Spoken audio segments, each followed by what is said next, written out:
Good morning, ladies and gentlemen. Welcome back to the Shadow and Sun Show. Can you hear me? I can hear you. Okay, that's weird. I guess I'm on twice. What's going on with that? I gotta. Yeah, your room it crashed. Yeah. I was having a little difficulty. Oh, there we go. That's better. Whew.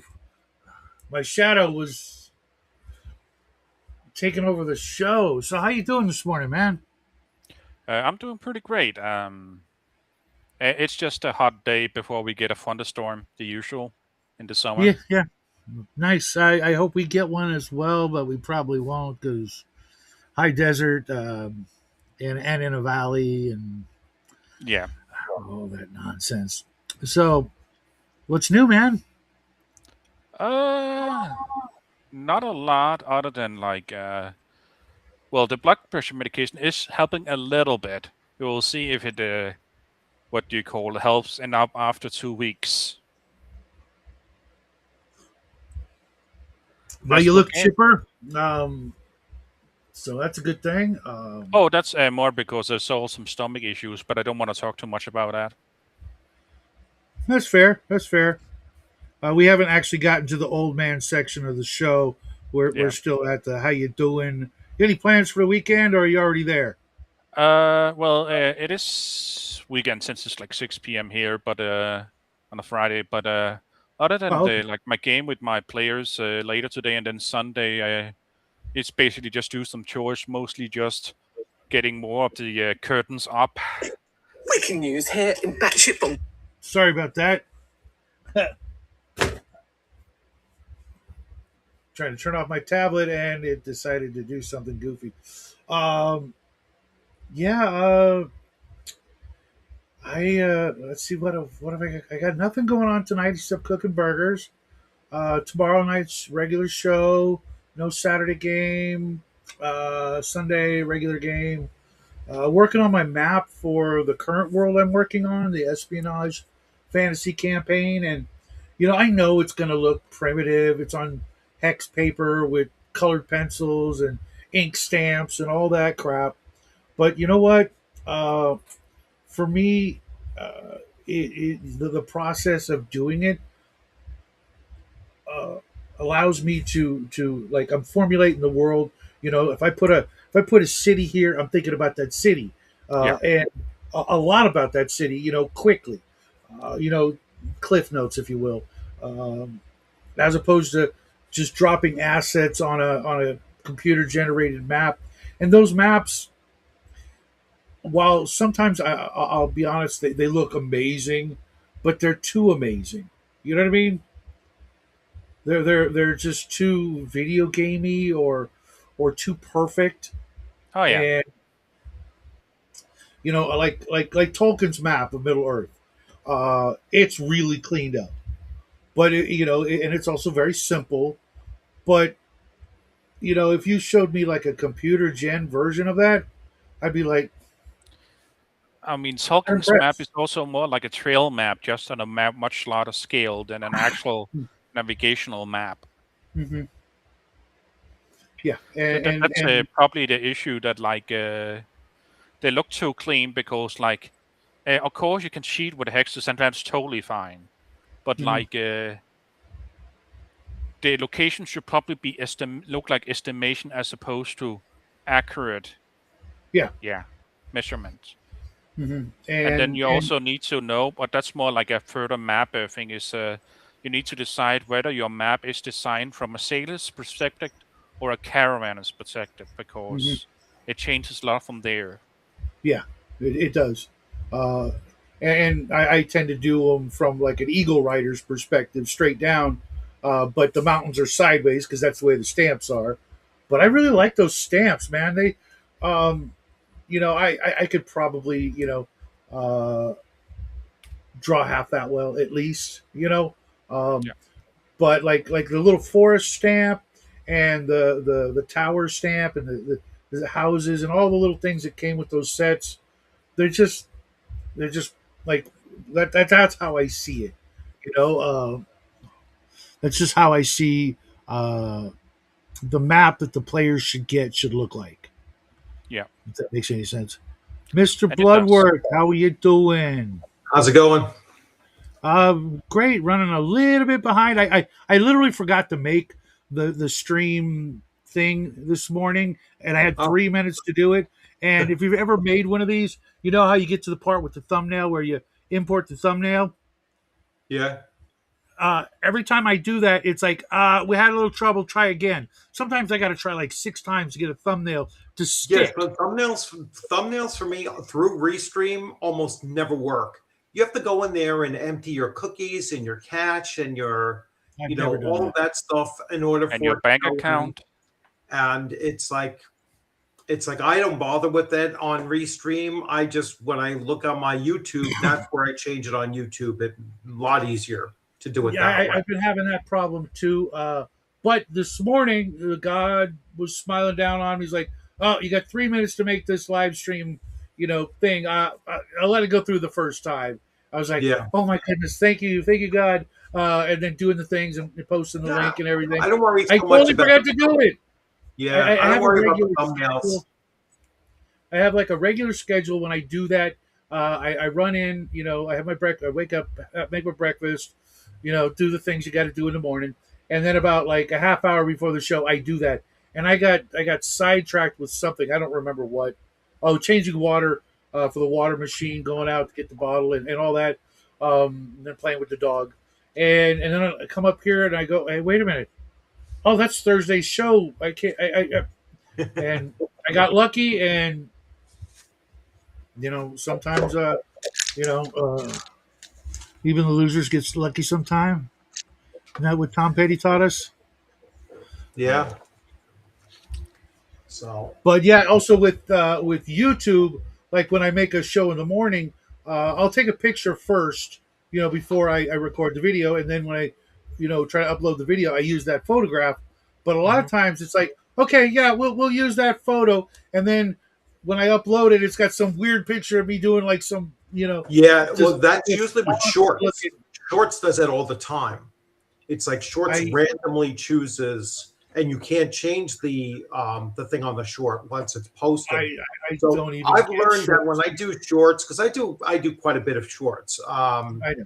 You know, when I do the Shorts now, it's like, all right, for the first 15 seconds or so, make sure that I'm looking into the camera, with a smile on my face or just something, and just sit there. Yeah, just sit there quietly for 15 seconds or so. That way, I'll have a selection of the frames to choose, to use as the thumbnail. Not one of these. Yeah, no, you just Not gotta. one of those where you look like you need coffee because you're Yeah, just looking somewhere else while it's taking a right, right. picture. It's like, well, yeah, because usually when I'm in my car and I'm doing those Shorts, it's like sometimes the camera will start to tilt down and everything because I need to replace those. I need to replace the holder like Hmm. every 6 months or so because it's constantly in use and it just wears down after a while. The wife's got one in the car that's been in there like as long as we've had the car. It's makes this the ratcheting when it crushes in to hold Yeah, the I phone. have one of those. It's not that wears down. It's because it goes through the vent and it attaches to Yeah, the yeah, vent and yeah. It goes right it into the air just conditioner vent, flops which is down. Yeah. clever, but then it's also blocking the AC, which we desperately need up Yeah, here. I don't care too much about that. It's like, Well, when it's 110 outside, you yeah. care. It's funny too. Like, tell me if this is weird. Uh, our garage is it's Oh in God, kind of the it's front of weird. the house. I'm not done, you smart ass.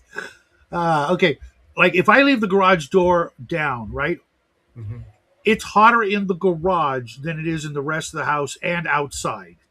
So I open up the Mhm. garage door and it drops. You can feel it in a minute. 20-degree difference. It's still hotter than hell, mind you. Yeah. But because our garage isn't perfectly neat and tidy, the wife freaks out. It's like, you got the garage door open. Our neighbors are gonna think, like nobody cares. Nobody Yeah. even knows our names. It's like, oh, those guys have a dirty garage.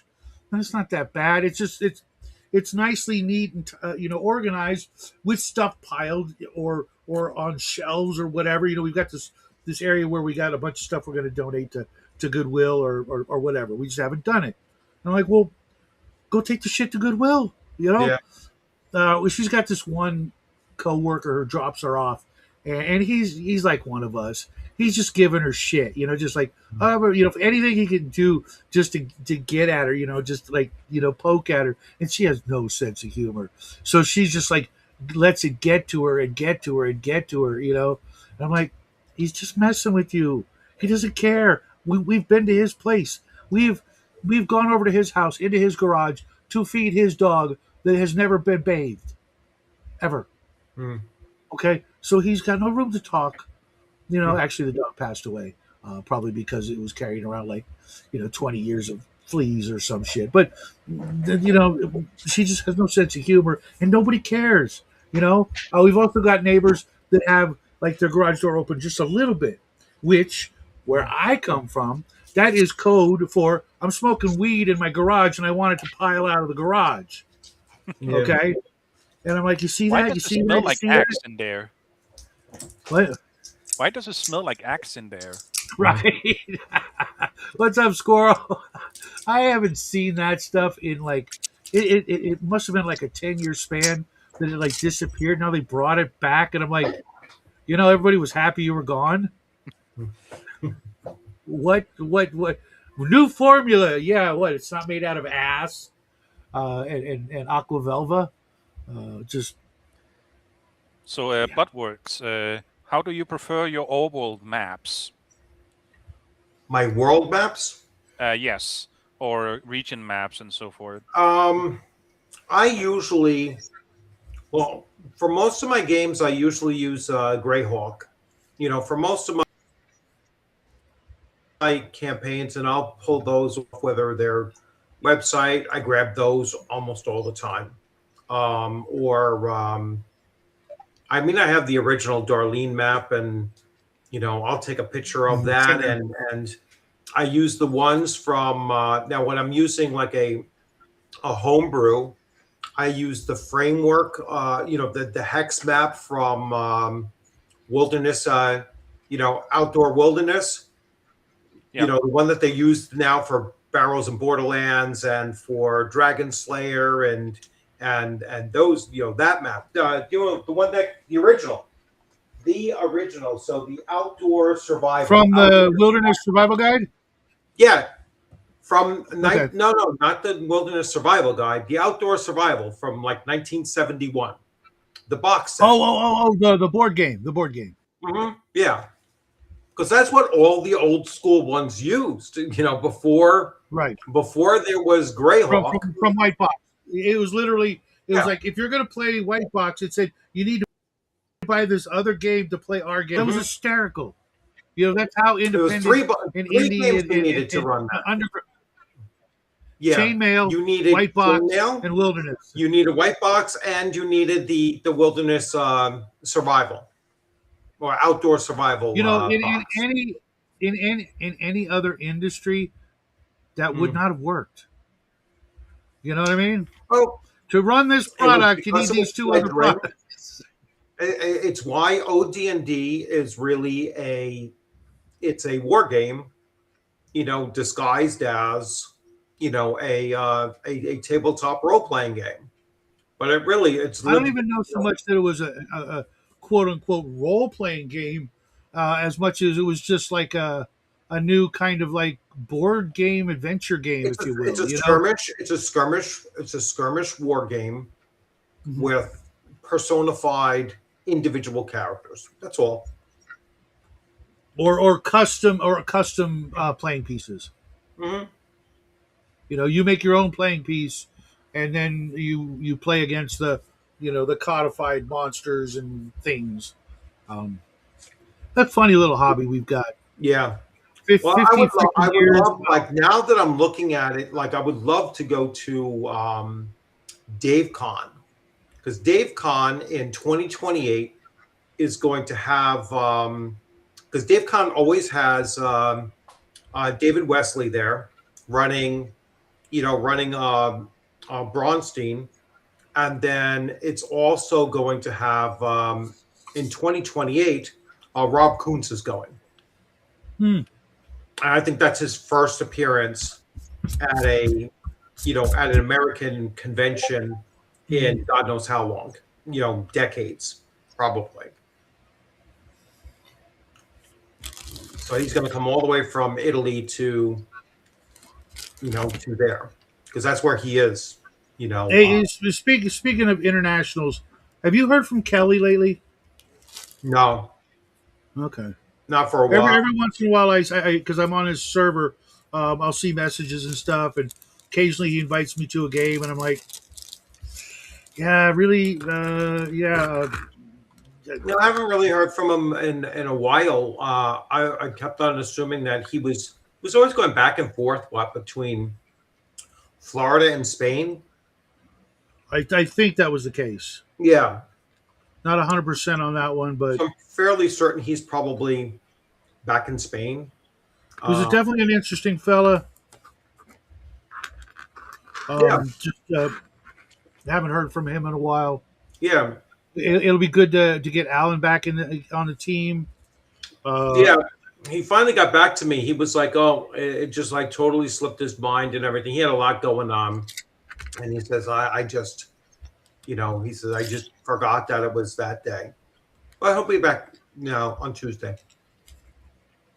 I'm looking forward to that. I'm glad I was able to Hmm. move my schedule around and I know I had started doing a video, a recap video, and then I had to take a break from it, and go to a doctor's appointment. And then when I came back, I was like, you know what? I'm just going to restart this whole recap thing. That's why I did that video yesterday, that live stream yesterday, was because I wanted to talk a little bit about, what we do for new players or returning players or whatnot, and how to get them immersed into your campaign. And a lot of what I was going to talk about our recap is what I talked about there anyway. So I'll probably wait for our first play session, true play session.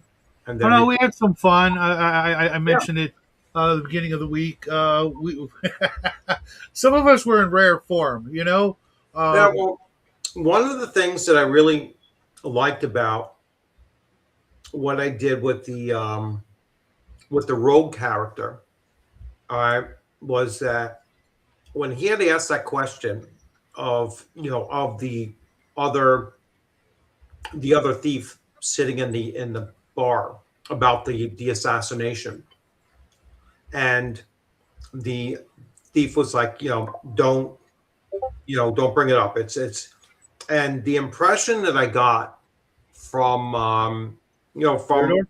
from well, all of you really, was that you picked up on the cue, and certainly he picked up on the cue, that this is not something that our group is going to be involved with, at least not for a while yet.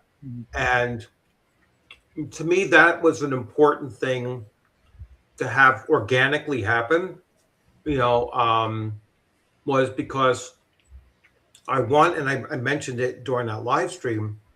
I want my players, whether they're returning players or brand new players to the table, to realize that their characters are in a world that is moving, in in every possible direction, while they're kind of experiencing it. George? And yeah, they can have impact on it, to a certain extent, but there will be some things going on that they really shouldn't just engage with now. You know what I'm saying? It's like Well, yeah, there are I something mean, bigger than themselves. I've been watching a lot of videos on living worlds, Yeah, and the world doesn't revolve around them, not yet, anyways. yeah, And there's got to be, I mean, we watch the news, most of us yeah, or more than we should, and none of that involves us. yeah, I mean, we're nobodies. Nobody on the big screen knows who we are. They don't know our yeah, names. They, and they don't care. We just yeah, we tune into them. They don't tune into us. And in a living world, the players should hear all kinds of things because if a war is brewing in the South, it's going to affect them. They can run to the North and say, "Hey, I don't want no part of this," like most player characters will, right, which is amazing. and cowardly. But that's another discussion. Hmm. But they're going to hear about it, and it's going to drive the prices up. It's going to make things scarce and hard to find. And if they're not careful and if they screw up, they're going to get pressed into service. And next thing they know, they're going to be marching south with a Yeah. bucket helmet and a spear. Yeah. Um, but Yeah, if I they have play their cards, yeah, I have several fun up experience like that from my campaign. One is just a simple one. They just thought they can like do all the monster bounties like in order, like a video game, Mm. and were uh-huh. very surprised when someone else went to do one of them. Hmm. I Yeah. absolutely love that trope of the other player character party. They're like, hey, wait a minute. Who are these guys? I love that. That used to be Yeah. such a staple of a list of wandering encounters in all the old dungeons. And Yeah. You know, what really they does. Who does that well is Shadow Dark has that built in. It has well, that built AD&D into had it the built system. in. Yeah, it has the Every one of the tables, I think, maybe not the first level one, but maybe I could check in the adversary groups, DMG. and actually Dragon Slayer has that built in too. An You know, adversary group. when you look on the random table of first level monsters, second, third, fourth level monsters, it's random adventuring party. I'm like, that's Yeah, fantastic. yeah, If things go well, then they team up and they split the loot, and that means they get less loot, and that means they're still struggling a little. They still have need to go into the next adventure, but right. they survive better. And that's cool. Or which is more likely, they decide to be murder hobos and try to murder them, and that never goes well because the DM's going to play the party like 10 times more efficiently than the players will. I mean, God, how many times as a DM are you like looking at your players like you guys are freaking idiots? Don't you understand? All you got to do is freaking one guy here, one guy here, one guy here on the other side of the door, and wait for the monsters to come to you and you just 3-on-1, 3-on-1, 3-on-1, Yeah, right? How many times have you seen that? No, we rush in. Fighter rushes in. Gets pin cushioned. Now he's on the floor. Oh, Ranger, I'll run in. I mean, no. You get the thief to get them to come to you. Show them your ass or something. Get them to come to you, and then boom, yeah, right? I mean, it's so simple that every 8-year-old playing Hero Quest knows that, right? That was a core mechanic. It's like you get your fighter here, your dwarf here, your elf here, and you just wail on the freaking right. Yeah, What's I up, Owen? remember McChris telling what Owen I just messaged in the chat. And speaking of Axe, Axe 2 and the the Judge's Journal actually have a great tool that can help you like progress NPC parties, and that mhm, is the abstract dungeons resolution and abstract wilderness mhm, resolution. If you just need like to see, okay, this is how much they clear of a dungeon, this is the wounds they take, and this is how much risk they get home, like real Mm-hmm. quick without actually taking a whole evening to play it out. And yeah, that way you can like have dynamic, adventures besides the players. yeah. Whenever, Axe has a whenever, lot of stuff that is like I just have not gotten around to actually running that or playing that. Like you'll never find anybody running that at a convention. It's like running what? um, Axe Oh, okay, Adventure Conqueror King. okay. I mean, it doesn't look like a bad game, but No, no, it's um, it's an incredibly good game. That's the kind of game like if you're looking for domain play, that's what its true strength is domain right, play. right. But Uh, the problem I find with it is that it's done everything for me, and I'm just here to roll dice. No, I want to do that stuff. I want to come up with those yeah. charts in my head and stuff like that. Well, It's yeah, like, that's like world without numbers, or mhm, it's like all it is it's a random generator for everything, mhm, you know, and yeah, um, and you can literally go in there and just do nothing but as the game master do nothing but roll yeah. dice It's one of those and games that I play it, Mm. with a couple of considerations, maybe, because I hate racist class.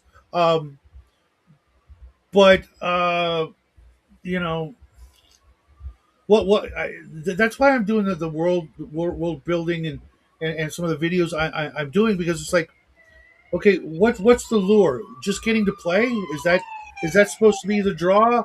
I mean, I've done, you name it, I've done it. Okay, like with this game, I've never played your game, Bloodworth. I've never played an arcane thief, because to me they're like an X-Men mutant. They've got Yeah. this mutant power of draining magical powers. That's freaking, Yeah. you know what I mean? That's like so X-Men esque. I'm like, in a D&D world. Oh yeah, sign me up. Oh yeah, yeah, Yeah. yeah, yeah. I'm Yeah, gonna have it some should fun be. with this. That character should be a lot of fun because, again, like I like that they I can't built believe into Timmy it bounced. that all arcane thieves are typically, I shouldn't say all, but they're typically outcasts from the schools of wizardry, Yeah, because it became, their masters became aware of their ability to snatch spells, and it's like, all yeah. right, They're like they're almost like the old uh, psychic vampire. If you know the origin, yeah, then you do. yeah. Where So, they just drain and people of their love and emotion. and Um, there are certain things in the city, like, because like I said, the street lights and the public service announcement, posts that are throughout the city, are magically, they are magically run. You know what I'm mhm. saying? And so I'm sure that arcane thieves, like, kind of desperate to gain some kind of magic power, to do something, are going to snatch it right from the light posts, and which you could certainly do, but you don't want to get caught doing it. You know what I'm saying? It's like, I'm kind of surprised that they didn't go the full vampire route and say that they must, you know, they drain must. some. Well, You it's know the what I only mean? way that Think about it. If that was part of their feeding process or a it's the requirement, only, like a yeah, vampire. it's the only way that they have their spells for the next day, though. I mean, so really, if they want to, they're going to pull it. They can. I think that vampire thing really comes from, you know, the fact that they can take the natural abilities of magical creatures and gain the Oh power well, they can also take. too. Remember, they can also take actual hit points from magical creatures Yes. on a touch attack. Yeah. That's pretty. That's pretty much a freaking vampire, you ask me. I Yeah. mean, that's No, it is. They are technically a magical vampire.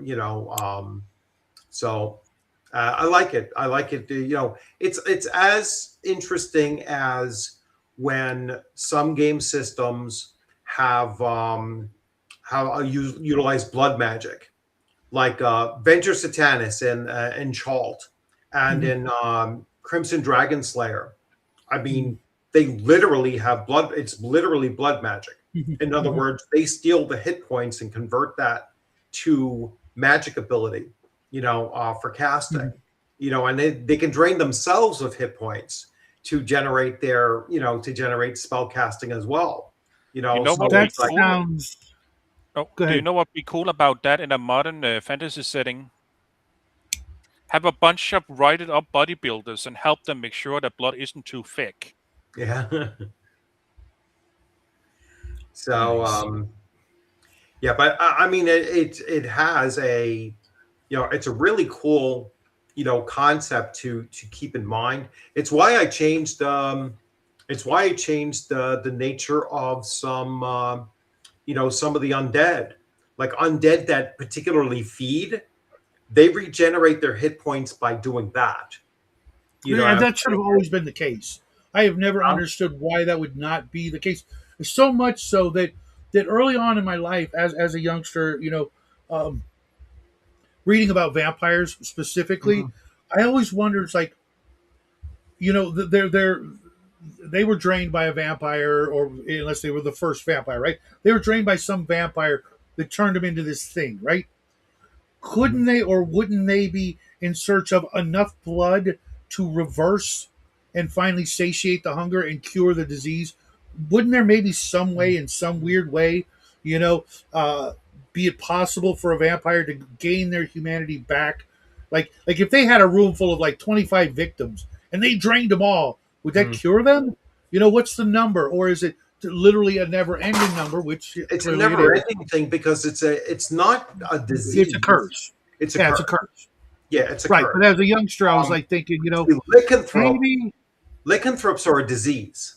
yeah, So that's a difference. Like you won't be able to pull the magic from a lycanthrope, unless they have magic ability. But you know what I'm saying is like won't be able to do that to gain the ability of lycanthropy, whether it's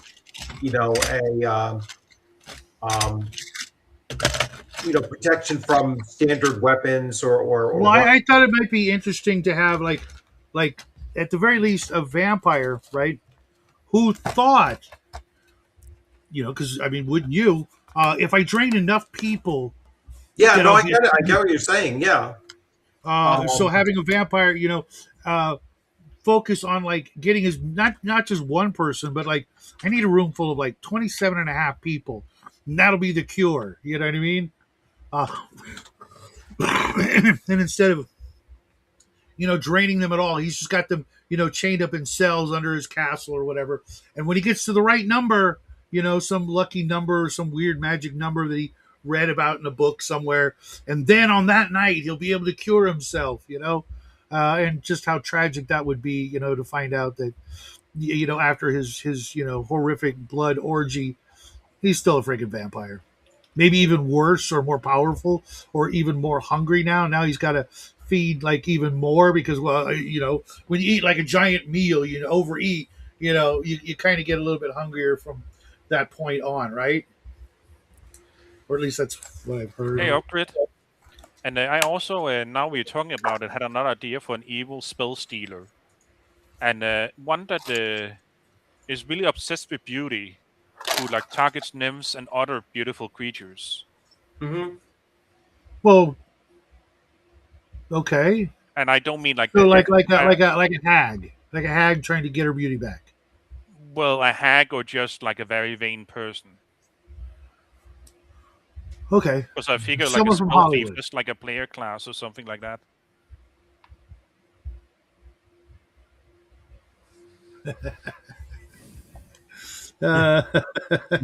Nice Upgrade. We did have a lot of fun in your game, George. Just saying. This is one of the more fun games on the Saturday night show. Just saying. Obviously, Morkborg sucks ass, and I like Pirate Borg was actually a lot of fun. It could be for me. It's got like that's why I did the nautical game that I was doing, because I thought that the players would do certain things and end up like in the piratey waters, but no, they went and did other things, because that whole idea is great, but you've got to, the Disney Pirates of the Caribbean. At some point, you've got to either have a really detailed plot of where you're going to go and what you're going to do, or you've got to have like a lot of supernatural in it to keep it new and fresh. Otherwise, it's going to peter out. I was actually writing years ago. I started, organizing, writing a pirate, a pirate RPG, and it was leaning more towards a simulationist model, and I was really like conceptually, I was thinking of B-17, Queen of the Skies. You remember the Avalon Hill game? How everybody on the plane had their specific thing. Like there was a navigator, a bombardier, blah, blah, blah, Never heard of it. They had their own thing on there. Computer game though, right? No. It's an Avalon Hill. Where are you? It's someplace down here. But anyway, it's an Avalon Hill game. I did a lot of those back in the early 80s as well. Yeah, me too. So anyway, so when I started writing this thing, I was like, I was like, yeah, I want everybody to have, a different skill set and a different role on the ship.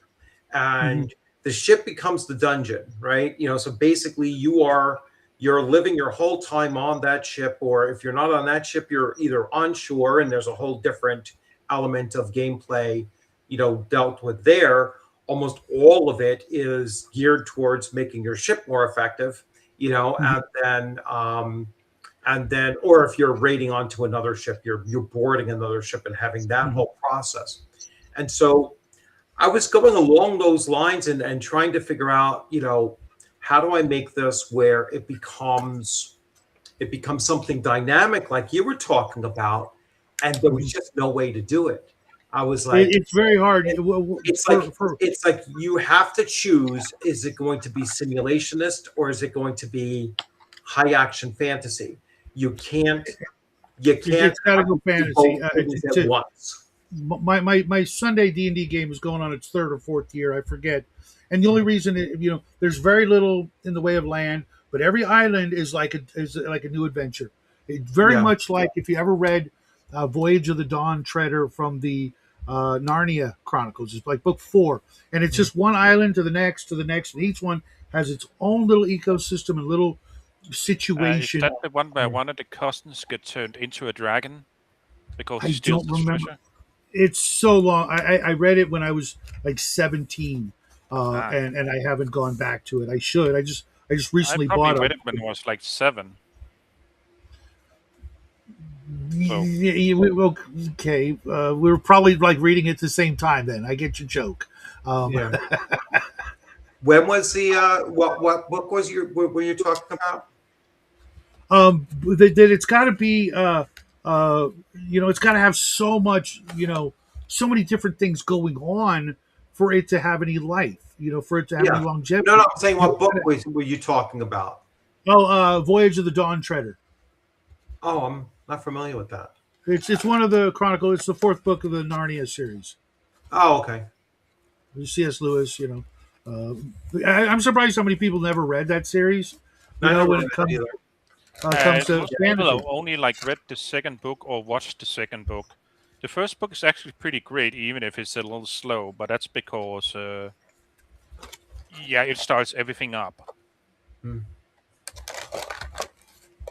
I like them. I get it. There's certain things going on, and it's not for everybody. But when I read it, there wasn't like a lot to choose from. Back in the late '70s, early '80s, there was not a lot of fantasy that was easy to get a hold of besides Lord of the Rings and Elric and Hmm. Lieber, and like nobody I know ever read the Ill Earth War, the Thomas Covenant uh, Hmm. books, because of the rape thing. He got super canceled. In the first book, the main character kind of grapes a woman because he doesn't believe the world he's in is real. Um, he's going through this midlife crisis. He's got literally in the United States, he's got leprosy. He loses a couple of fingers. His wife leaves him, and next thing he knows, he's in this fantasy world, and he thinks he's just dreaming. So he meets this beautiful woman and does a horrible thing, and finds out, oh, this is real. And then goes on for like 4 more big giant books. Um, And what was that and called? the Ill Earth War. Okay. Hmm. Stephen Donaldson, I think, is the name. And it was huge back in the day. I mean, everybody was reading it, like everybody. It was kind of new at the time, but and it didn't get any flack for the bad touch, because nobody cared back then. It was just another thing going on, and they kind of understood that the guy, if you think you're in a dream, you might indulge something like that because you think you're literally in a dream. You know what I mean? You're it's not real, so who cares? It's my imagination. No harm, no foul, right? Oops. What do you mean? It's not a dream? Oh shit! Sorry, lady. You know, um, it Yeah. was the '70s or whatever you want to call it, and that was essentially legal back then, anyways. Um, Sounds like that. That's like the reputation that the John Norman's Gore series ended up getting, kind of trashed after, it was really popular in the early 80s, especially Which amongst was? Which was? Gore series, Gore. Oh yeah. I've got a bunch of those. The first ones, the first couple are not as bad as they get, and Yeah. they're actually pretty good. The first couple are like, hey, this is kind of cool. Yeah. Obviously it gets more and more because the author, like all authors, after 5-7 books, you got to crank up the volume on the this or the that, whatever people are coming to see. Yeah. So he did that, and that just made it more popular. And if you're doing something that's getting more and more popular, Mm. most people are going to be inclined to do more of that to make more money because it seems to be popular, even Yeah. if it is kind of disgusting. And the worst part about the Gore series is it pales in comparison to modern romance fantasy. I know, right? I mean, Yeah. Yeah. It's you're almost 50 absolutely Shades of correct. Grey level of Yeah, stuff, and right? to take it, you mentioned the writer of the Ill Earth series. He's called Stephen Reader without an A Donaldson, and Mhm. he's still alive. If you want to send him a letter.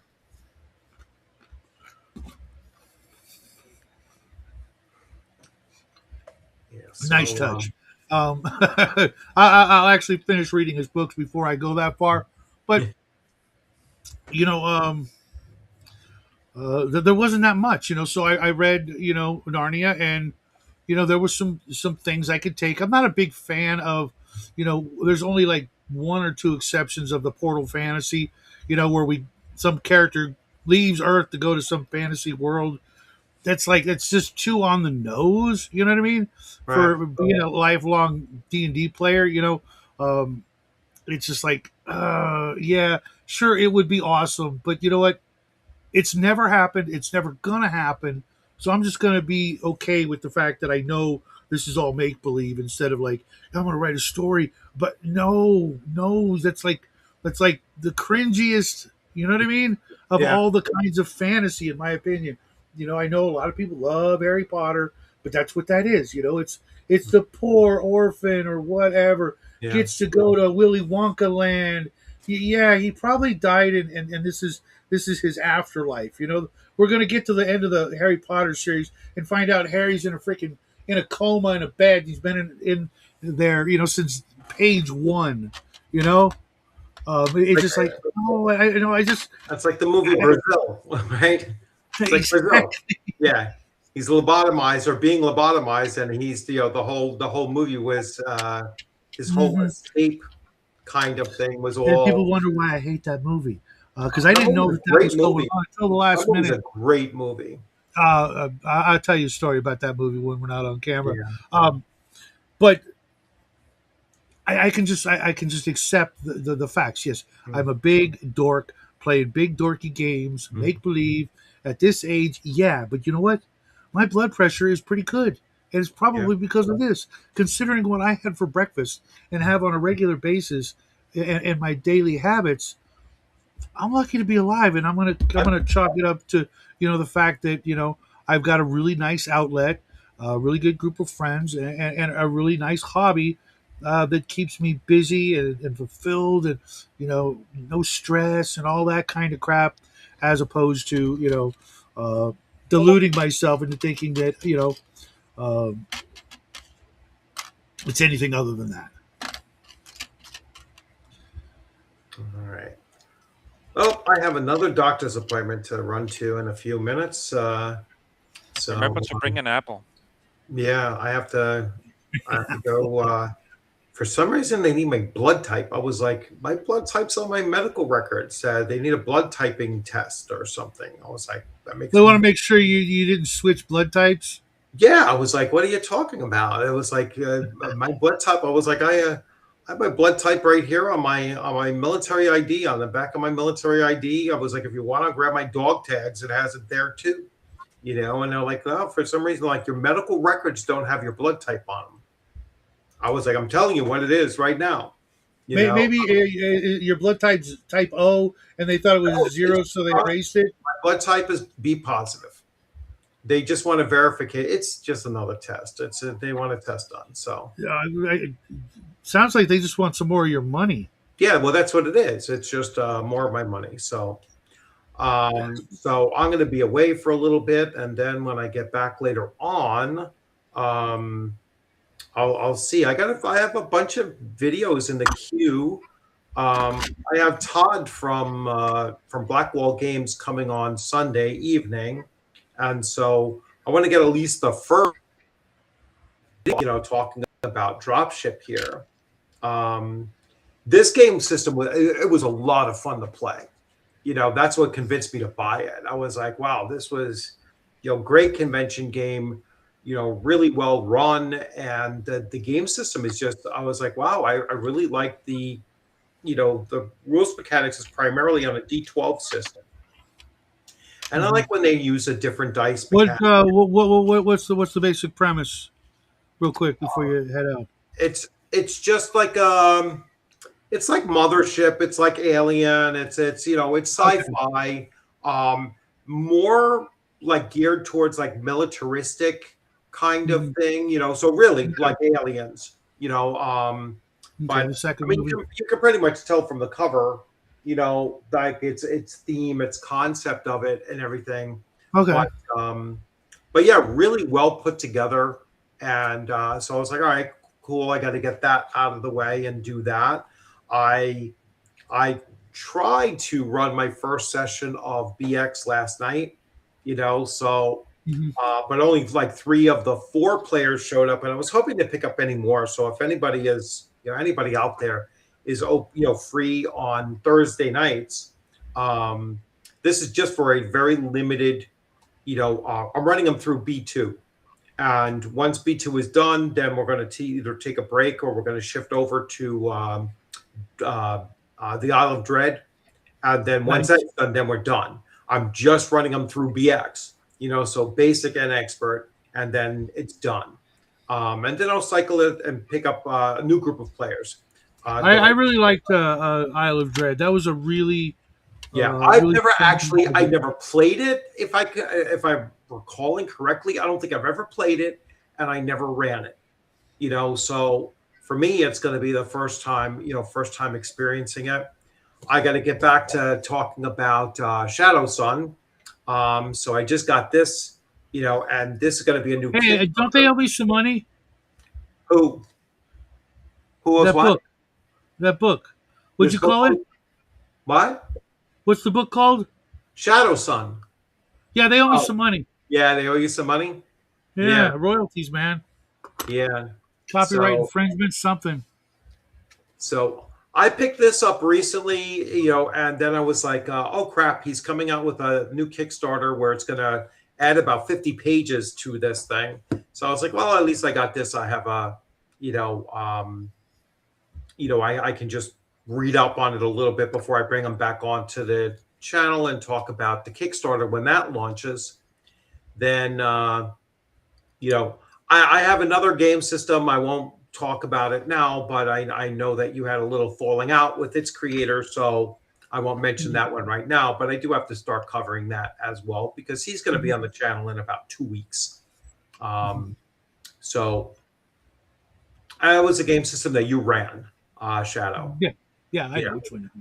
There's only one, and you'll be talking to the other folks who had the same issue coming up as well. So, all right, yeah, you'll get the scoop one of these days. It's no big deal. Coming on the 16th, but I had a blast playing it, at the convention again. So I did too, in running it, but not all things are as they seem, as they say, and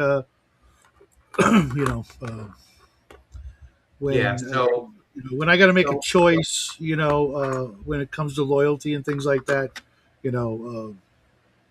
like to think I make the right choice. That's like I said, I really enjoyed it. I thought the adventure was awesome, and hey, there are creators out there that that even though I don't come out and say it, there's some creators out there that I know are pretty popular with a lot of people, like in the OSR and everything. And I was like, there's just something about the person that rubs me the wrong way, Yeah, and I've never been one of those people who can separate art from the artist. yeah. Um, Oh no, I kind of have to, because there's certain games that I do like that I'm like, well, there's I don't care what their politics are. I think it's a really cool game design, and so I can separate it on that front. I mean, sometimes I'm a little bit hypocritical or very selective with that, because well, yeah, for me, it's others like that I won't touch because I just don't like their politics, or whatever, or I that try they not to let it bring be like politics into it. I try to make sure that it goes beyond just ideology, Yeah. actions. Well, yeah, Like yeah, no, yeah, I agree with you. It's like I there's well, like I said, I mean, I recently purged everything off of my shelf. I mean, WotC was a long time ago. Although I still have 3.5 and I keep 3.5. Um, if I can't move the 4E, I'll probably keep the 4E2 if I can't get rid of it.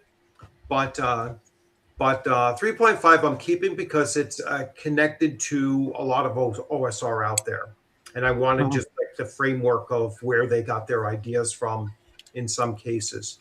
Um, I've I took Jason Alexander's book off Justin or Jason Alexander, the whatever the hell his thing is. He just wrote a book, right? He basically took his blog and threw it into the book. you mean the guy from Seinfeld? No. Justin Alexander, is it Justin Okay, Alexander? Jason Alexander Yeah, is yeah, I know. Yeah, maybe it's Justin Alexander. I mean, it's not like Jason he's a or gamer. Justin is not, an infrequent name to come across.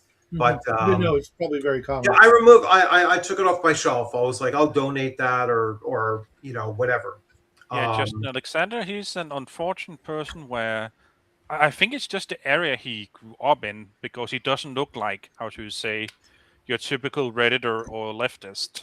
yeah, yeah. Reddit. But yeah, I mean, he was one of those ones that were basically like saying like, no, I don't want conservatives to buy my book, or Yeah. I don't want, I mean, he went along the Your line. wish is my command.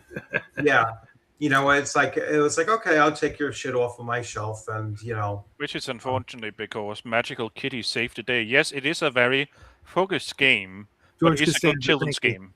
yeah. But yeah, remember your doctor's appointment. Yeah, no, I'm still good. Okay.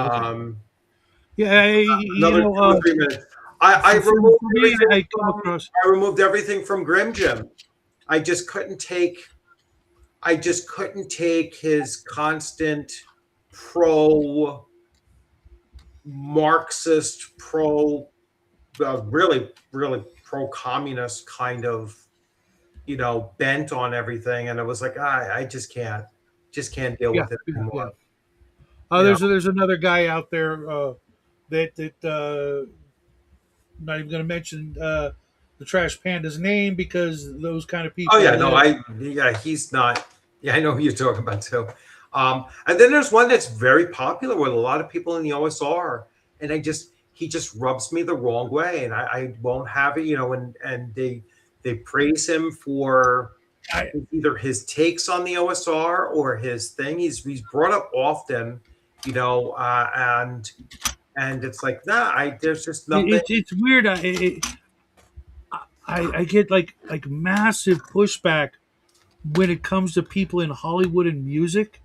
Yeah. People will freaking forgive the most heinous acts from the people in Hollywood because they've made movies that we love. Mm. Yeah, but they're scumbags. If you guys found out I was a serial whatever, you guys Yeah. would freaking lose my number in a heartbeat. Yeah. You know, Yeah. and that's the It's way it should be. Period. No matter who it is, no matter what they've done in the past, that was a different guy. Like my son's always saying, Yeah. that's future Jack's problem. Well, yeah. Well, present me doesn't want to have any association with previous you. Not you guys, obviously. But if Mhm. someone does something heinous shit. I can't take a chance that that was just a phase I was going through. I was in a really dark place. You shut the hell up. Yeah. You I, can I still go to do jail have for that to. shit. Yeah, I do have to run. It's like Take care, 5 man. minutes too. He, So he, Have a you great guys have one. a good one. Good talking to you again. And I'll be have a back great weekend, man. later on. Okay. Uh, I don't know who George wants me to have on the Saturday show. Um, and I don't know. He was nice enough when I talked to him on Twitch, but then his Twitter went nuts. And George says, I love playing lefty influenced games and giving them a libertarian understanding of what is really going on. Shadowrun is a perfect example. Um, And hey, about Mark what's up, Cold Iron? and George, about Mark Hamill, did you hear the story about how he allegedly tried to get his son's hook up to get an abortion? It was kind of weird because, like, okay, you can't force that on people, especially not in the UK. Yeah, I don't know. I mean, sometimes what you say, for like things I hear people say, can be enough to for me to be like, you're on that list, Mm. And he's one of those guys. I mean, he could have lived his life with his fucking mouth shut. Just play the Joker whenever people need you to play the Joker. Play Luke when they need you to play Luke. Go live your life. But oh wait, you're becoming irrelevant, and they killed off your character, and nobody wants to hire you for the Joker anymore. I wonder why. So you start, throwing in your 2 cents, you're ringing the hat. Nobody wants to hear that shit. Just go fricking swing your lightsaber and do your weird laugh and take your paycheck and live happily ever after. But no. What's up, Steven? Um, and other folks like that. Because at some point, uh, they might do something really heinous, worse than before. Or we're going to find out, that they've been doing some horrible thing. And I don't want to, give them my time, my attention, my money, any of that, because that's what, people in that kind of spotlight, that's why they're there, is for the attention. I mean, there is Even, also the theory that some of the reason that celebrities goes insane is not just because they're picked up blackmail or so forth, but that like attention put on you, whether directly or indirectly, gives you energy, and some people just can't handle that when it gets too much. I don't know if that's how woo that is, but we know or like if they're, people like know I when was they're saying, being looked at. So or like if they're, sort of an emotional psychic vampire yeah, type, and they, well, it's not, I don't mean that they're literally, but to them, the endorphin high is triggered by that, and therefore they want it again, so they keep seeking it, and I'm not going to help them out. You know, yeah. they don't know me. If I was, flat tire by the side of the road and they pass by, they're just going to keep going. I know. They're not going to like, oh my God, it's Mark Hamill here to help me with my flat tire. Has said no one ever, nor will they ever say that. Um, crazy, but who know what this woman was like? Yeah, um, That is definitely a case where his son should just have wrapped it. But yeah, I can't even do that, Chris. But for the most part, uh, I kind of know most of the people that I buy, whose books I buy. Most of them, I've already gotten, my D&D books, all the hardcovers. I got a whole bunch of Palladium books. Never heard anything weird about those guys. I've got all my Traveler books, and hundreds of other games from people that I can't even search. They've been dead so long, and nobody remembers them or whatever. You know, for the most part, I'm good yeah, when it comes to new games. I am probably going to have Joe Wolf. I think that's his name, from Reaper and the Dungeon Dweller game on the show, and we'll talk. He seems like a decent guy. Um, we'll see. But he's like the only new guy that I've met recently that I would give that kind of attention to. Yeah. I can tell from his writing that he really has a respect and love for the hobby. So we'll see, we'll see. And if it turns out he's a serial coupon collector or something, What does that mean? A serial coupon collector? I was being literal. Oh, Like he literally, every Sunday, I hate those guys. It's just something random that I can think of. You yeah. know, the story goes they offered to pay for the mother's health care while she was pregnant, but pulled a bait and switch on her by scheduling an abortion and said, I don't want to hear that shit. Oh, it's Yeah. so gross. Yeah, that's why a lot of people just don't like Mark Hamill anymore. Mind you, Yeah, this is allegedly because you can't do that in the UK. But yeah, uh, George R. Martin. I know, like the only thing I know about him, other than that bit on South Park, and Game of Thrones and all that, which I never read or watched, and I still won't. But I know he was a big either friend or admirer of one of my friends, that being Roger Zelazny, and had nothing but glowing things to say, and did a lot of tributes and things like that to him. So I'll cut him a little bit of slack, but if anything they said on South Park was true, you know, I know they're just exaggerating and doing weird stuff. from what I understand from people who like to remain anonymous, who are writers who know J.R. Martin, is basically he's your standard lefty. He likes discipline. I don't mean just like with his book, but like that's why he's fat. He really Yeah. likes food. And he doesn't even want to use his money to like lose weight. And I'm not like talking Ozempic, but like other like get a fitness trainers or something like that. Mhm. And people have told him since the 90s how he can fix his ending before he got to the point where he is now. 10 years ago. Now that I think about it. But yeah. Oh yeah, Stephen King. Yeah, he Yeah. doesn't get any. I No stopped liking problems. I stopped liking him probably in the 90s. My mom read the shit out, like read everything he ever wrote, and I read a couple of things, and like everything, like all of his scary stuff, with the exception of Salem's Lot. I could solve that movie with a couple of 45 rounds, the end, but can't I have would that. also. Oh, go ahead. And however, Shawshank Redemption was absolutely an amazing movie. If he had very little to do with it, that wouldn't surprise me. But if he did, and he had a lot to do with it, then okay, broken clock. So the thing about Stephen King is, yes, I agree. All the movies and miniseries are great. It's mostly the miniseries he's been involved with, and except for Doctor Sleep, but that's made because he was tired of people using the movie of the Shining to like say how they were supposed to go. Oh yeah, that one. But yeah, basically, what I think is good from Stephen King is all the movies and miniseries, and mostly because there is always one hammy actor that makes it great.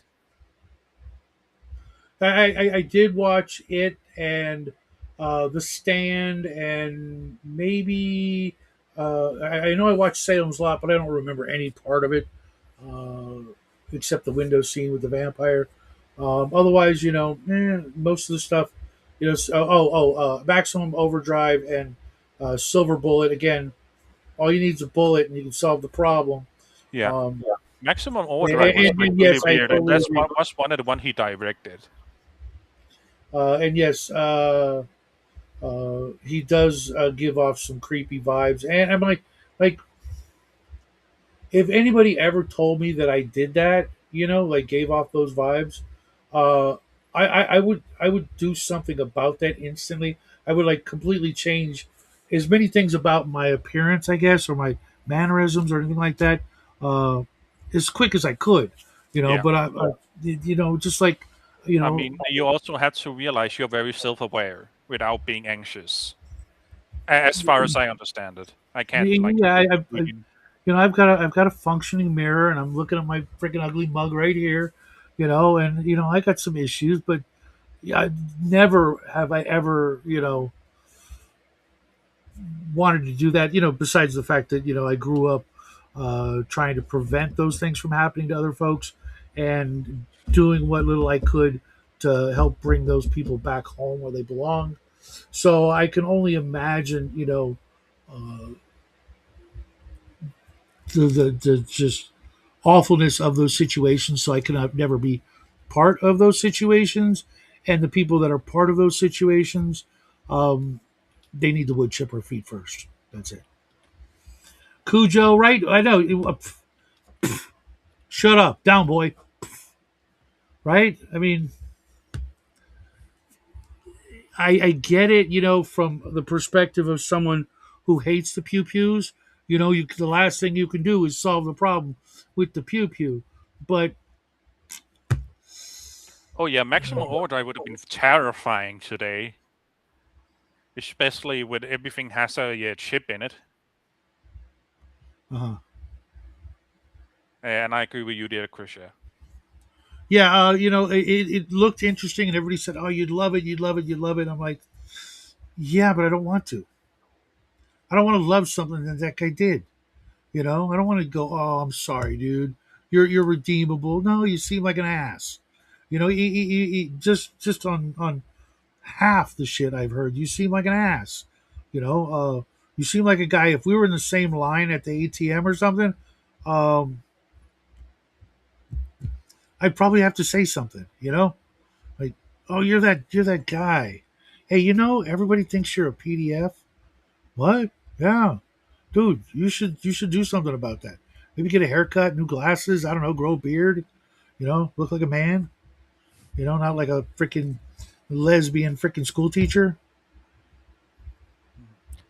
So Dino Laser, I haven't seen Shadow with a stash, but I have seen a picture where like he had like sunglasses on, short hair, and no beard, and he like looked like a cop. No, I didn't even have a beard in that picture. I was clean That's what shaven. I said. You didn't have a beard. Oh, I thought you said did. Oh, Ah, my bad. yeah. No. Probably my ears. I need to get some Q-tips. They're on the list. Yeah, that was a rough situation. I have the Robotech Kickstarter. I actually got it, but I got it on the secondary market for miniature market for like pennies on the dollar, and it looks awesome.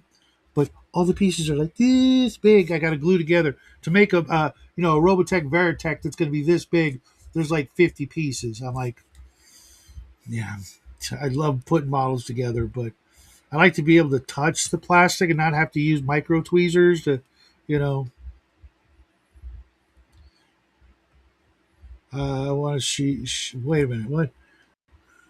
Oh no, no, no, no, no, no, no! You don't. No, no. Shining Book was good, but wow, film remake it and it brings it to God tier. You Yeah, The Shining is mean with Jack interesting. Nicholson? Yeah, I'm not a big fan of him. When uh, he's just something about him that just rubs me the wrong way. I bet if we hung out for any amount of time, we'd either be good friends or I would punch him. There's a Black Mirror episode where the Boston Dynamics robot dogs have taken over Earth. I have not seen that. I haven't seen one of those in a couple of years. Um, but that reminds me of I think it's Love, Death, and Robots, the animated series, the anthology series. Like the first one or two seasons were great. Then like the most recent one, I'm like, oh god, I hate everything. I hate everything in here except the one little thing at the beginning. I think with the little tiny little people and Martians. That was cute, but then I could just woke shit shoved into every episode. I'm like, you guys were doing great until you had to do this. I got lucky meeting John Byrne and Jim Shooter at a convention. They had a reputation for being mean, but were actually nice to me. I'm a big believer in never meet your heroes. Um, for the most part. Um, but every once in a while you get lucky. I got to meet Zelazny as a young man, and we became friends. As far as I'm concerned, you know, we didn't, like hang out or anything like that. It was just letters and phone calls and stuff. It was, you know, I lived in California. He lived in New Mexico, and there was no internet. It was a long freaking time ago, and then we, fell off each other's radar or whatever. And you know how I found out he passed away? The Remember? newspaper. No, no, no, no, no. Remember the old Lord of the Rings collectible miniature, collectible card game, Lord of the Rings? The one by Hasbro or someone else. I don't remember. I thought it Or was Wizards of Hasbro, the Coast. Wizards of the Coast. I mean, but yeah, or Yeah, someone yeah, yeah, else. yeah, yeah. I came across, I was collecting the cards and trying to learn how to play the game, and I came across a card with literally like his obituary in the flavor text. I'm like, what? Oh no, and I didn't really have the internet at the time, and like, no way. And then I, later found out that yeah, he passed away, heart attack or some such. Oop, come on, I hate my computer. Yeah, my opinion about the Shining movie versus the Shining miniseries is both are great. The miniseries is of course slow, but I do actually like see the father slowly going insane as opposed to those quick ones because I will admit the movie it sometimes feels like it's the mother who's how should we say is the insane one. Yeah, like you can at least read it from that, but you can't in the miniseries. Cause Okay. like cause like the father in the movie sometimes it just happened too quickly. I know it's a movie, but still. So it almost feels like it's a the perspective of a woman who's not that healthy, and not so much an abusive husband who's getting possessed. But I digress. I have not had or watched cable except for a little bit of Netflix since almost before Jackie was born. Just completely shut off all of that. Yeah, Missed tons and tons of stuff, and I don't really. I think there's like maybe like five things that I consider to have missed out on, and I couldn't even list them at the moment. Let's put it this way: the last time I watched regular like cable anything was the reboot of Battlestar Galactica. So whenever that was, I was watching it when the new episodes were coming out. Um, that was like the last thing. Played in a Deadlands LARP back in the late '90s at Origins, and Bruce Campbell did a guest appearance as Briscoe County Jr. He went off script and played a short side quest with us. He was a cool guy. That is awesome. That's awesome. I've got the copy of Deadlands where he wrote the forward to it. I'm like, okay, well now my opinion of him went up a full notch. Because you know most of the people that are in the hobby, but in Hollywood or whatever, uh, either don't talk about it or they talk about it too much. You know what I mean? And it was quite surprising uh, when I saw that, and then I got the new version. Uh, John Milius was definitely red pilled. Wolverines. I still haven't seen that movie. I told you guys how I thought I bought that movie from my local church flea market, and it was the remake, and it was a Chinese bootleg of the remake. I thought it was just, like just a burned copy of it, if you will, in those little cases that you can buy on the street corners.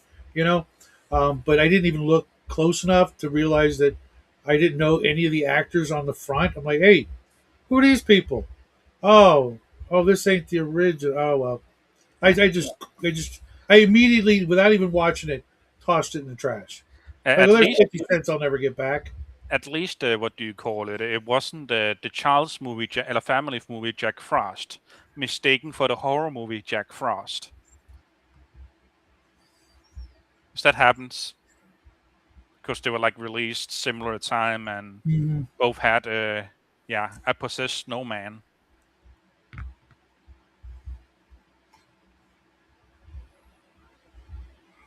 I don't know who my favorite Hollywood writer directors would be. Lucas is up there. Carpenter's up there. Um,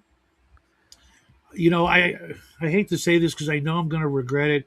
Uh, Quentin Tarantino's up there, um, but I haven't heard all the details, and I'm sure uh, he's probably on going to get taken off that list.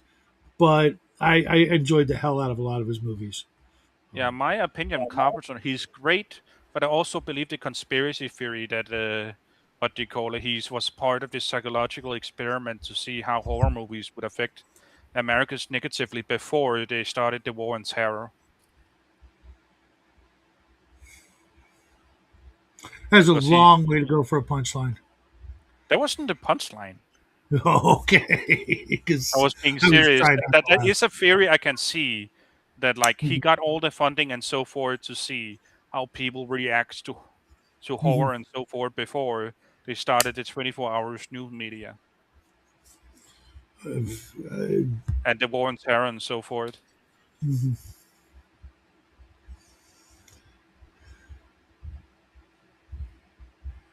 Hello, off grid. Opening up my shop, so miss you.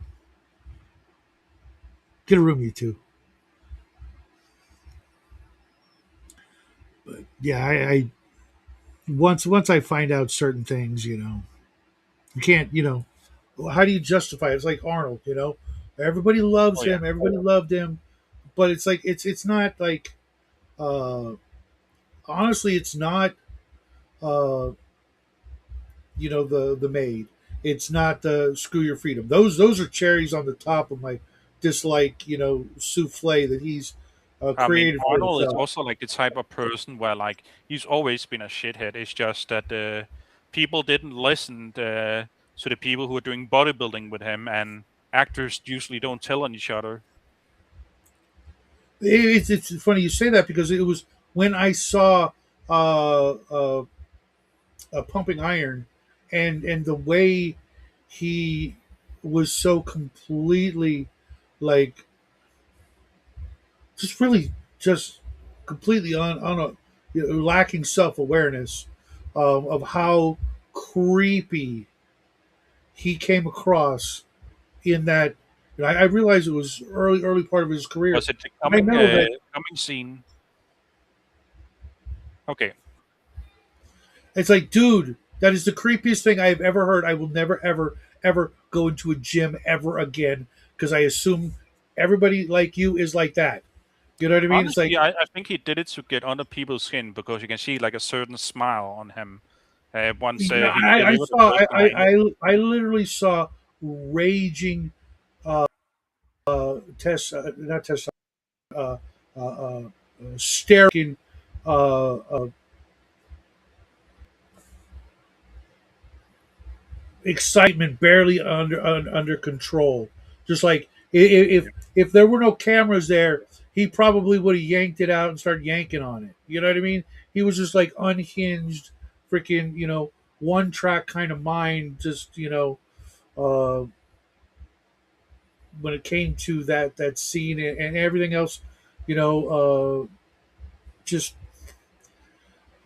clearly he's gotten smarter over the years, but he started really, when he rolled up his stats, his intelligence and wisdom were his dumb stats.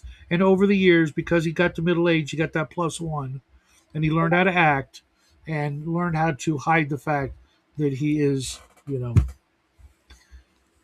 that. Yeah. I like listening to Amanda Milius. Never heard of her. Uh, yeah, I don't know who you guys are talking about. Let me go up a little and see if I can figure out what you guys are talking about.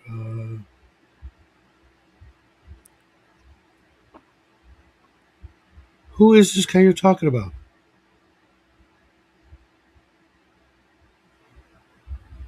Uh,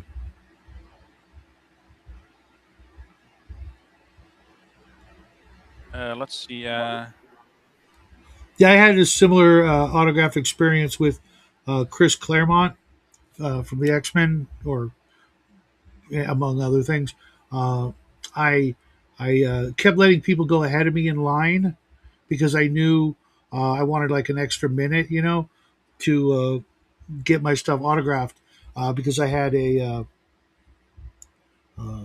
an analyte pen. If you guys know what those are, they're the silver ink pens before they became more common.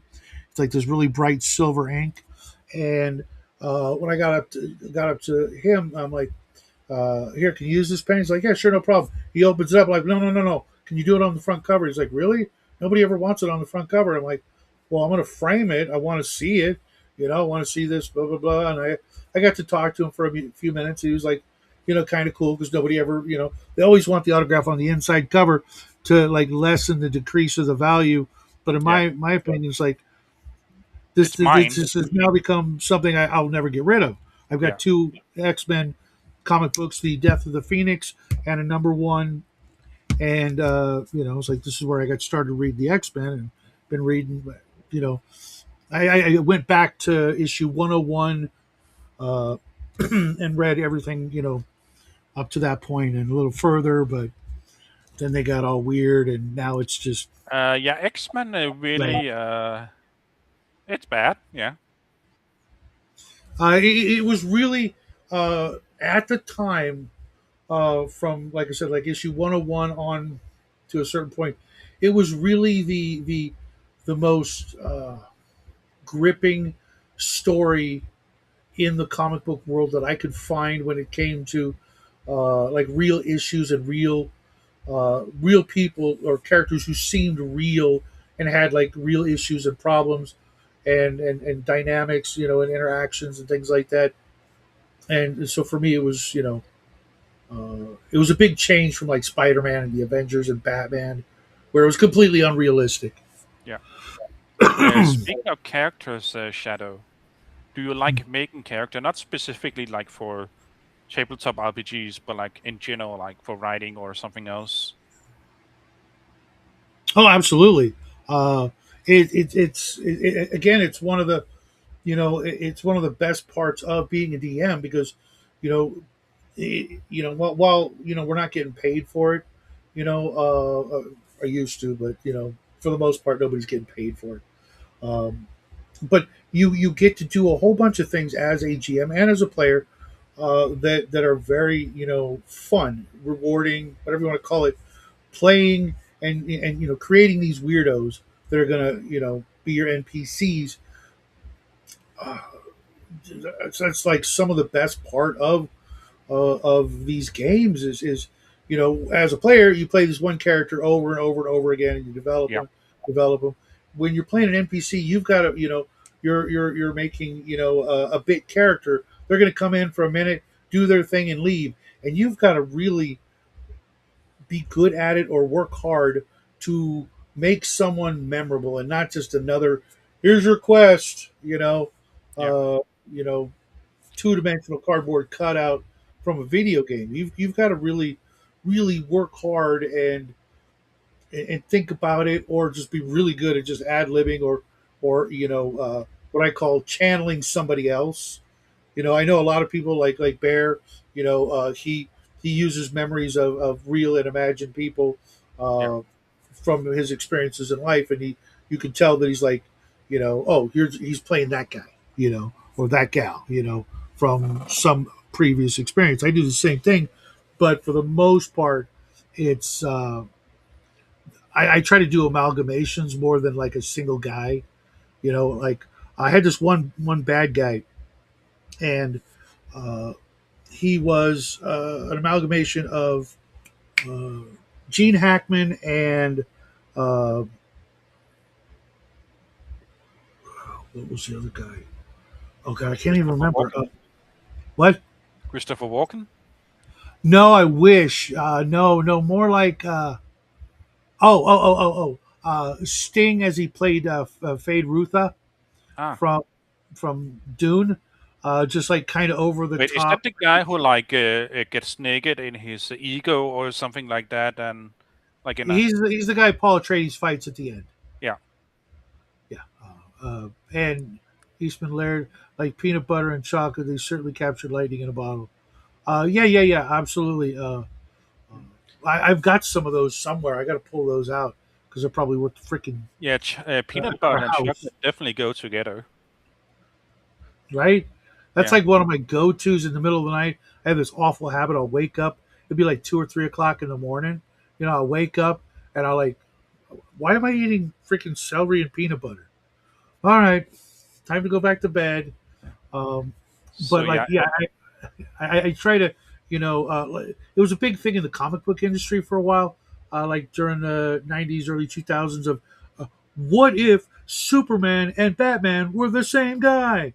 What if oh yeah. Martha Wayne and John I will admit the what if scenarios and the multiverse scenarios they got way too much, like really quickly. yeah, what if the Waynes found Superman as a baby and he grew up to be Batman? Like what? You're just freaking grasping at straws. It's Yeah, like, yeah. My least I mean, how favorite would much pot probably were Red these Sun. guys smoking?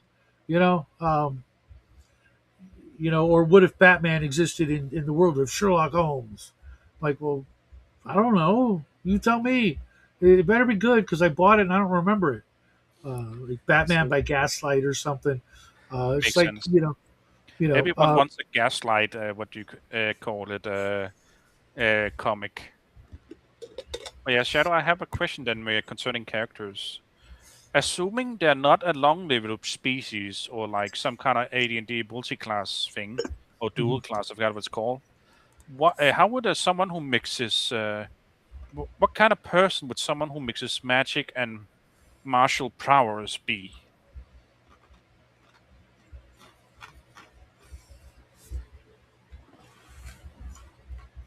Right off the bat, it would be someone who's very intelligent at an early age, and being intelligent would be the kind of person to try to figure out why can't I do this and that at the same time. Why is there this limitation? Not never being able to figure out that because of game balance, Hmm. right? Okay, I've got a problem. I want to solve the problem. How can I solve the problem? And then he Well, would also either have high wisdom, aka he knows not to listen other too much, or he would have high charisma, so he can get them off his back. One of those two. I could also see on top of the high intelligence. mhm. And then find a way. And I found an amazing way to get by like the whole metal thing. Um,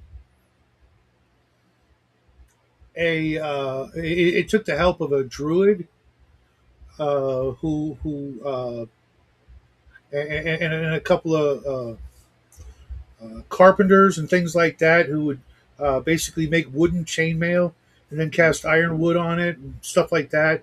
So it's like, hey, screw you.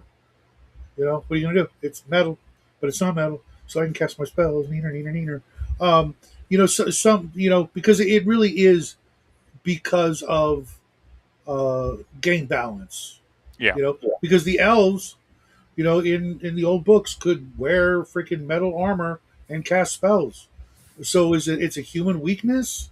No, well, I mean that you could justify it, but I mean if a player or if a character in a story wanted to freaking circumvent that, there's got to be a way, you know.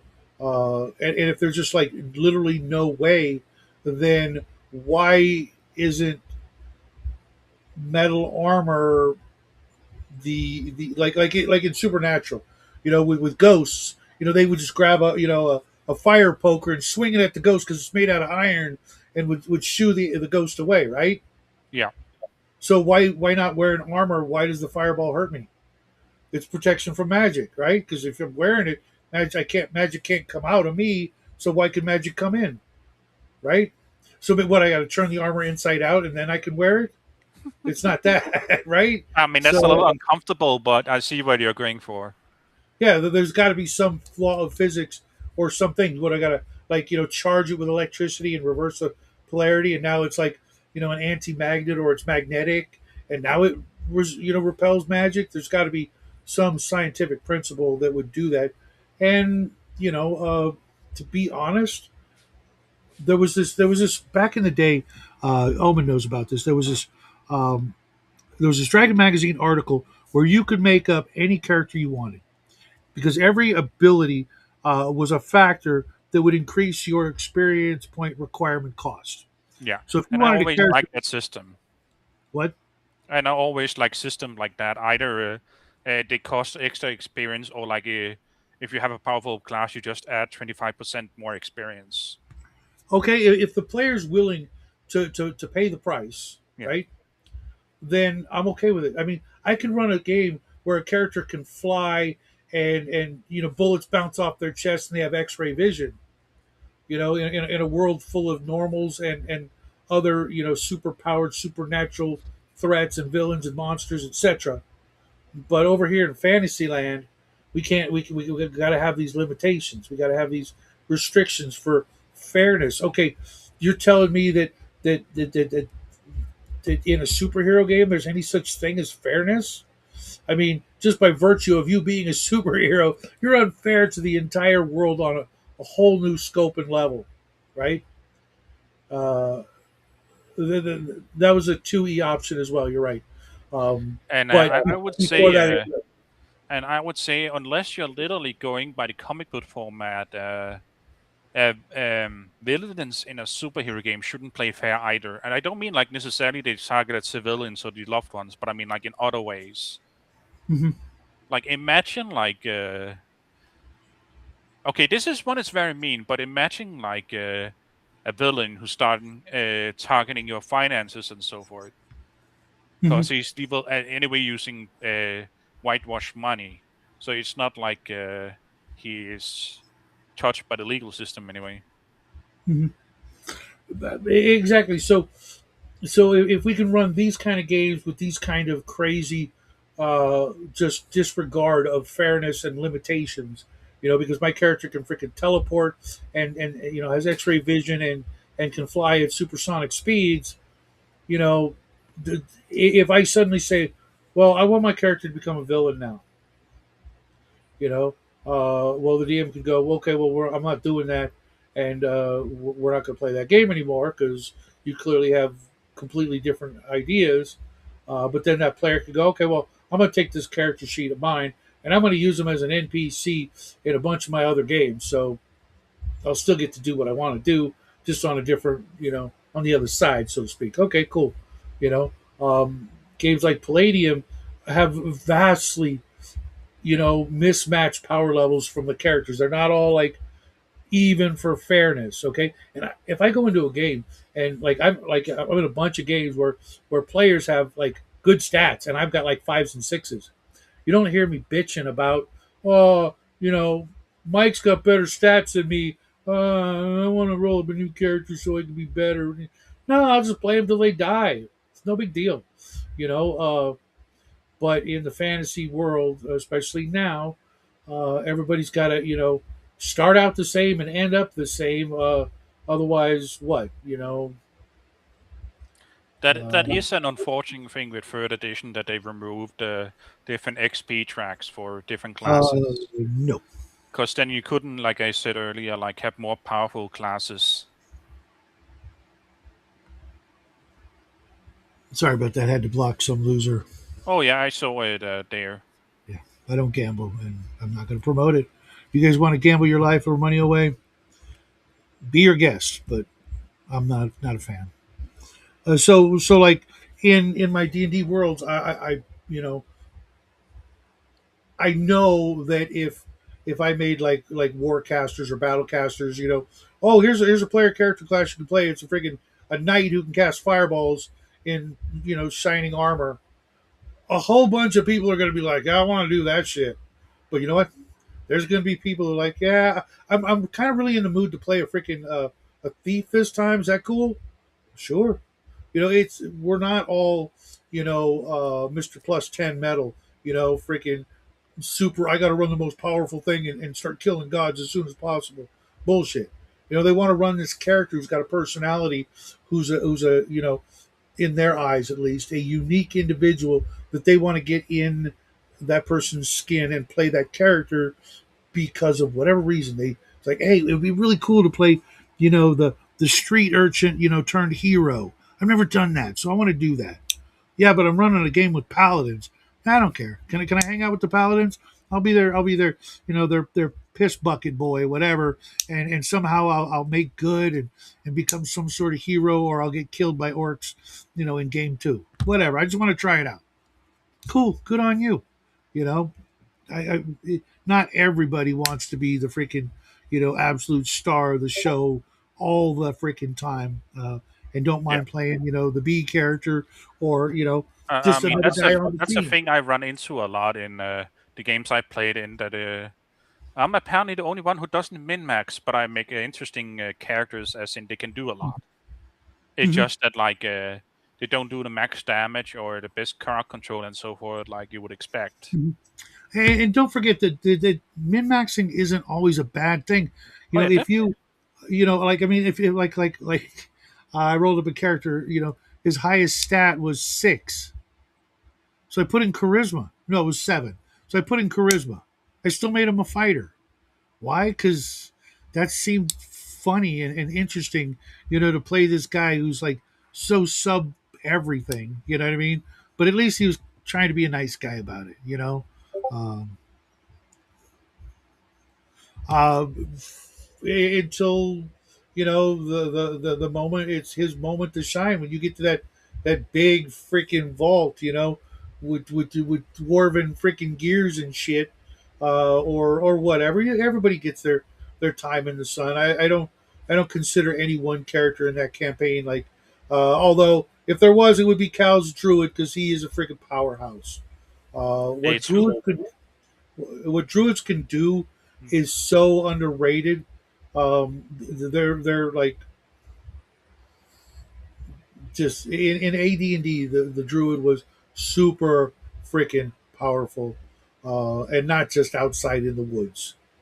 You prefer to be the B character? Well, Coco, uh, it looks like you're going to get to play alongside the OGGM, and maybe Melkor. And there were a couple other people who showed some interest, but I think Bloodworth's not going to be able to make it because of scheduling. Cal is OP as F. Yes, he absolutely is. We just got to get him some better tech, so we can all hear him better. I mean, he's been in the game for like 2 years, and he still doesn't understand that his tech sucks ass. Oh my god, he's like playing on a crap phone with the worst freaking headphones plugged in, rechargeable, Bluetooth. It's like, dude, I can't hear you. You know. Plus, I'm old and I forget shit. So, like, if Yeah. I ask somebody something, uh, it's not to be a dick. It's because I honestly don't freaking remember. I can't possibly, especially, like, I'm used to playing like every day with the same group. But if I don't play for like a week, or if we miss a week, you're gonna have to tell me the entire campaign, because I forgot it all. I already I made up don't. like 3 more, in my I off. don't, but both me and my players have a bad habit of not writing down the name of NPCs I introduce. So there is a lot. What was he called again? Let's go check the backlog if he wrote it down. Yeah, I should take better notes, but I don't, Yeah. because right after the game, I usually have a certain couple of things I have to do. Um, I feel like somehow Thorgrim has actually become your primary character. I don't know if that was intentional, but I think that's perfectly fine.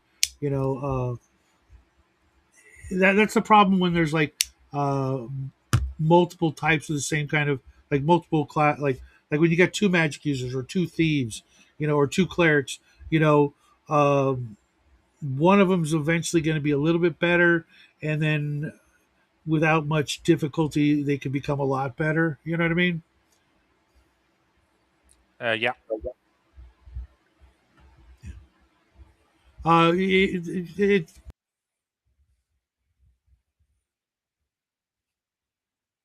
It will be more people.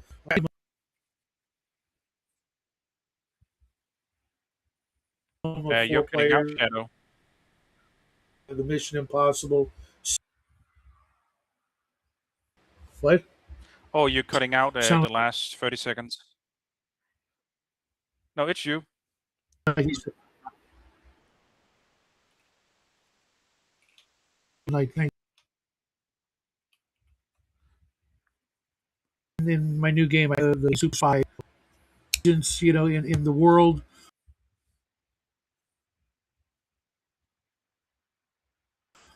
but I'm to like push myself with these new worlds and do things uh, that are hard. You know, that are challenging.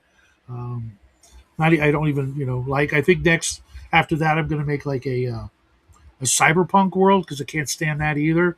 Just to see if I can do it and make it, interesting and see, what about those genres I do like. It's a good group, off grid. We've got a good group. Everybody, has their niche, and everybody does a great job. I wish, out of all the people that we don't have in the group, I wish we could get Grim back in the group, and I wish we could get Brian back in the group. But both have similar life issues that are far more important. Um, And then there's someone who would like me who don't want to play like 3 a.m. in the morning. Armstrong is playing at literally that time for him. He's in Ireland, and it's crazy. Uh, I think for him, he's starting at like 1 a.m. when he wakes up to play Sundays. I'm like, dude. I mean, and he's been doing it for like since the beginning, right? Yeah. Um, of this campaign, right, Omen? So that's freaking amazing. I But mean, yeah, I simply can't do it. Like I can run like a game from like 1 a.m. to 4 a.m., but can't like wake up for 3 a.m. to play a game.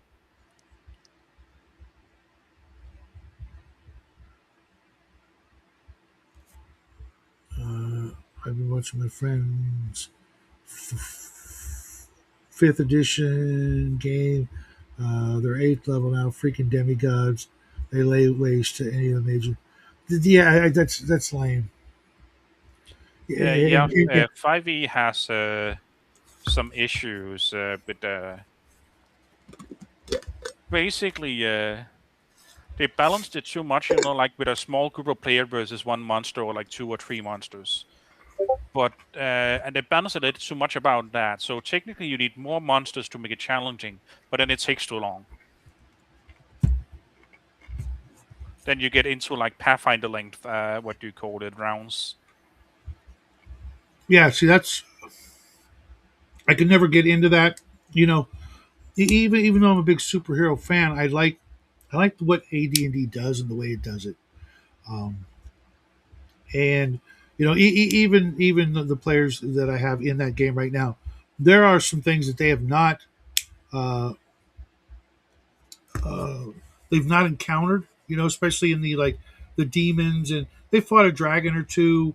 But I mean, when you've got, because I think when they did that, they had a group of like 6 or 8 characters fighting a top of the line dragon, right? But you know, when you've only got one or even two heads and four eyes to look in different directions, and you're outnumbered, you know, there's not too many things that can handle that. That's why, like with the Teenage Mutant Ninja Turtles or the Fantastic Four against Doctor Doom, in a fist fight, the one guy is going to lose against the four. You know what I mean? When all things are equal or even quarter equal, all it takes is one guy, one of the four, to offer themselves up as a distraction. Yeah, I'll run up to Magneto and I'll try and punch him in the face, and while he's busy ripping me apart, you guys get him from behind. You know what I mean? It's inevitable. Um, unless it's like, okay, I've got 4 kobolds against the 10th level paladin. Yeah, they're not going to do any good. To But be if fair, you're like someone a with like quarter, Magneto, he just need like iron dust or shrapnels around to know like if you're sneaking up on him. Mhm. Because like he can multitask, but that's also just because he's a torpedo. I miss Mac Thompson as well, but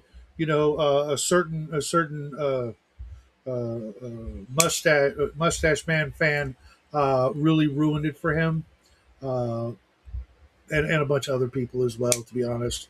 But I thought he was trying. I could see things and signs that he was, trying. Anyways, people come and people go, and uh, there's always room for one more at my table. But at the same time, we've been playing this campaign for 3 or 4 years. Omen, I'll go look at the Discord and see when we started. I want to say it was like 2022 or something like that. Um, you know, uh, it may be time for in the next, I don't know, year or two to take a break. I don't know.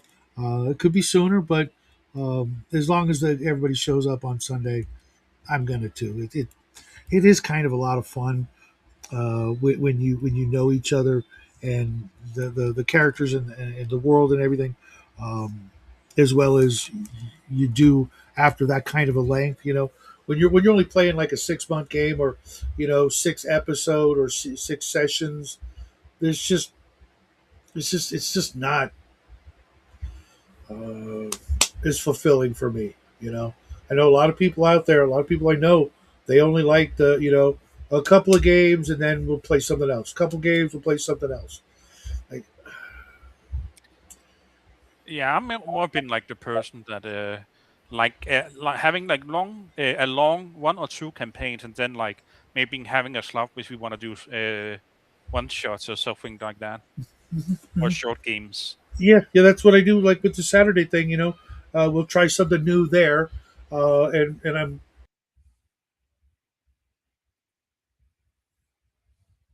blessed to have that as one or two or freaking what, like 5 campaigns going on at once, kind of. That was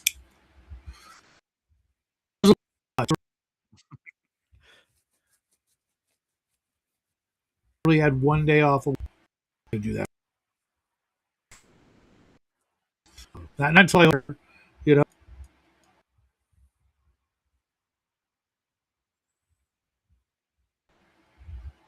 but yeah, one or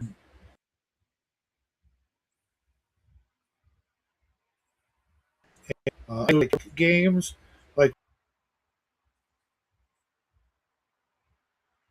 once every 2 weeks. Oh, I try infrequent.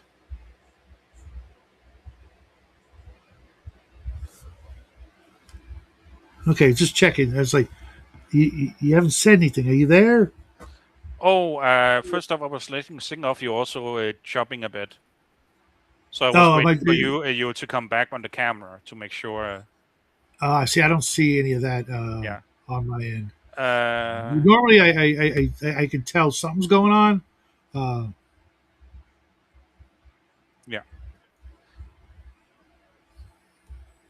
But I also I'm think I looking for. need to jump out. It feels like my blood Okay, sugar is low. okay, no worries. Yeah. Um, have a great weekend, Dean. Maybe I'll Thank see you, you Saturday. and thank you to for having me on your show. You're always welcome, bro. Always. Yeah. One of these days, we'll figure out how you can just come in without me having to, bring you in. You get the gold key and shit. Yeah. Have Have a great weekend, bro. great weekend, everyone, and God bless. Thank you. Right back at you. Uh, I've settled on running West End Games Star Wars campaign, but I will start with a short one-off adventure to ease back into the GM seat. Well, save me a seat at the table, because uh, that's one of the things I decided a while ago. It's like if I'm in somebody's game, or excuse me, if someone's in my game, I want to be in one of theirs, and vice versa, I guess, because I'm actually going to get the OGGM to be in one of my games. I've been in his game for like 2 or 3 years, and while it's a lot of fun, I know what kind of characters he's really, really good at playing, and I think one of those kind of characters would be great. And I can think of nobody better to run that kind of a character uh, in this particular game that's coming up, the espionage game. Uh, have you guys noticed that like no matter how many characters, etc., you play or you run, eventually there's one that you're better at than anything else. You can count on it. If you want to do it on my show, you can. If you want to do it in private, we'll be there too. Just say when. No pressure. I know you're not like big camera guy, uh, and don't sweat it if you don't want to be on camera. Oh, I bet he'd have I bet he'd have a blast. Dean is one of the nicest guys I've ever met, um, and he's always going to be welcome. Coco, one of these days you gotta pop in. You seem like a decent guy as well. You're a great role player. Every game I've been in or every game I've seen you in, uh, I feel honored that you're willing to join another one of my games after was that one or two of them that just freaking fell apart that you were in. It's just like but that was uh, those are the breaks. Especially at our age, we can't always get what we want. But I think it's going to be fun. I'm working real hard on it and trying to do a lot of the things that I don't usually do. It's not going to be as magic rich. It's going to be simpler, more traditional. If that makes any sense. Nice, man. My deception is too great. Yeah,